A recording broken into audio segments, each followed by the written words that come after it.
There was a day that I became wealthy. I'll tell you the day, I know that day I was rich. I was broke. I was pissed. I was angry at everybody else but who?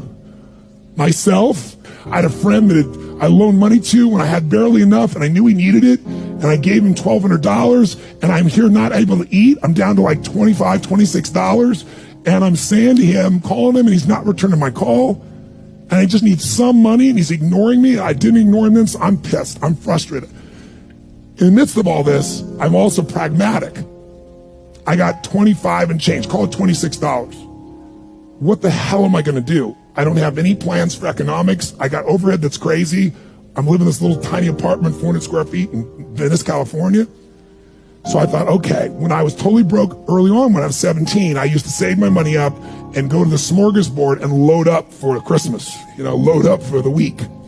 So I didn't drive there because I wasn't going to spend the gas to get there. Plus I needed to walk. So I walked there.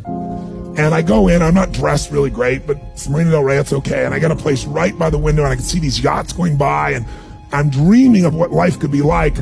And I'm starting to let go of my anger, and I'm starting to focus on what I want instead of what I don't want. How many followers say I? And that shifted me just a bit. And now I'm eating, which shifted me a lot. And I got this giant plate stacked up. And I don't know what the amount was. It was like, whatever it was, $6.95, $7.95, right? So I'm gonna do this. I could probably do this 3 or 4 times, right? Somewhere in that range. As I'm finishing my meal, this little boy comes in, dressed in a little suit. I honestly don't know how old he'd be, probably in the 3rd grade, so maybe 8 years old, 9 years old, something like that. And he opened the door for his mother, and he came over and he pulled out the seat for her, and she sat down. And she was a pretty lady, but as pretty as she was, I was totally obsessed by this boy. He had presence at 7 or 8 years old. And it moved me. I don't know why, it moved me. And I thought, this kid is like pure. I want him to always be this way. He's such a good kid. He's a giver. So I got up and I paid for the meal and whatever it was, $6, $7. So now I've got whatever left, $17, $18, $19. And I walk up to this little boy and I said, excuse me. And I said, I just want to acknowledge you for being such an extraordinary gentleman. I said, I saw the way you treated your lady, how you opened the door, how you pulled the chair out. I said, that's class. I said, my name's Tony, what's yours? I don't honestly remember his name, Charlie or something. And he looked up at me and I said, Charlie? I said, that's amazing, taking your date out for a lunch like this. He goes, well, actually, she's my mom. And I said, that's even more cool. And he said, oh, but I'm not taking her lunch because I think he said he was 8. I said, oh, yes, you are. I had no plan for this. I just reached in my pocket. I took all the money I had left, $17, $18, $19, and I put it on the table. I said, you're taking her to lunch. He looked up at me and he goes, I can't take that. I said, sure you can. He said, why? Because I'm bigger than you are. And he smiled real big, and I didn't even look at his mom. I just turned and walked away. And I didn't walk out of that door. I flew home. I should have been freaking out.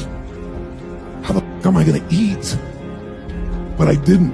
I flew because something inside of me had finally got past scarcity. I finally realized there's something inside of us more than our limits, especially around this thing called money that I had let terrorize me. And I got home, and the mailman came that day, and I had no idea I was going to have my next meal. And a letter comes, and it's from the guy I loaned the money to.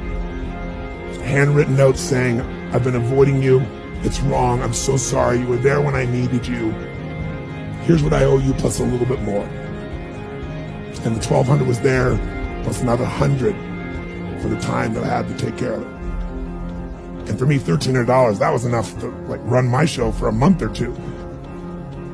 And I cried. And then I decided, what does this mean?